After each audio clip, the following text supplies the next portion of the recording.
I'm Charles Dooley, and I will be presenting on the McDonald versus Chicago court case. So, a little background on the case. So, in 2008, Otis McDonald filed a lawsuit against the city of Chicago, which in 1982 banned all handguns. And McDonald filed this lawsuit because the neighborhood that he was living in was increasingly becoming more violent and there was more crimes, and he felt it would be necessary to own a handgun in order to protect himself.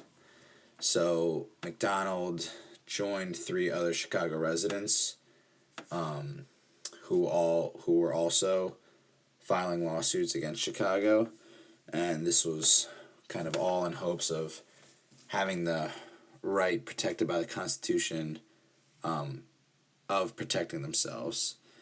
And so, just in general, McDonald argued that the Second Amendment right to keep and bear arms should apply to states through either the Due Process Clause or the Privileges and Immunities Clause, both of the 14th Amendment. So some facts about the case. So the case took place in 2010, but as you saw on the previous slide, the first lawsuit was filed in 2008, and Justice Samuel Alito wrote the majority opinion, and Justice John Paul Stevens wrote the dissenting opinion. And kind of the overarching question of the case was, is the Second Amendment right to bear arms incorporated in the 14th Amendment? So the issues that were presented in this case, so kind of overall, the issue was, can a state or local government ban possession of handguns in light of the Second Amendment's rights to keep and bear arms, which in the case of this court case, Chicago had done so in its banning of all handguns in 1982. And the question that was going to be answered as a result of this case was whether or not the Second Amendment right to keep and bear arms is incorporated as against the states by the 14th Amendment's privileges or immunities or due process clause. So the holding, so it was a 5-4 decision in favor of McDonald, and as I mentioned earlier, Justice Samuel L. Alito wrote the majority, and in his majority he specified that the Due Process Clause of the 14th Amendment does in fact incorporate the Second Amendment right to bear and carry arms.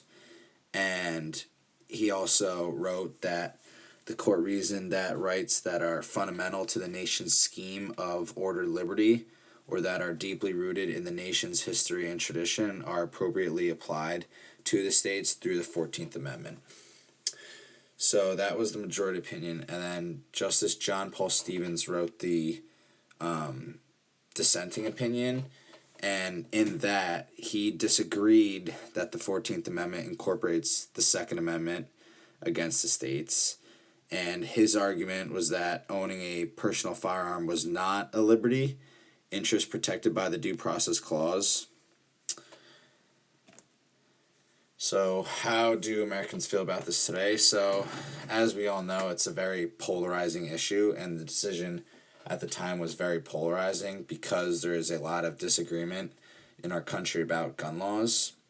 But I think I would say that the majority of citizens were happy with the decision, that they now had the opportunity to carry a handgun for the protection of themselves and their property.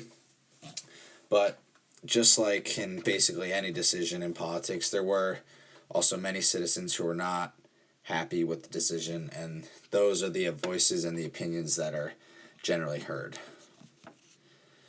So the importance to the U.S. government and the development of the government. So the decision of the McDonald versus Chicago case, this expanded individual rights protected by the Constitution, such as the Second Amendment right to bear arms, and state and local governments protected this right, which cannot be infringed upon.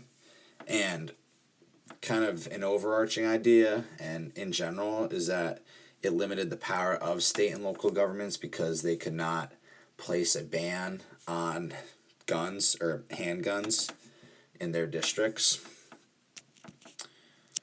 So the relevance of this case today. So the decisions established a precedent that has shaped the debate over gun control laws across this country, and especially the debate that has heated up over the past 3 or 4 years. And it sort of set a legal framework for similar cases in the future. So if a similar situation comes up in the future, the judges can look at this case to see how this was handled, and they can use evidence and facts and decisions from this case to base their decisions and opinions on the case in the future.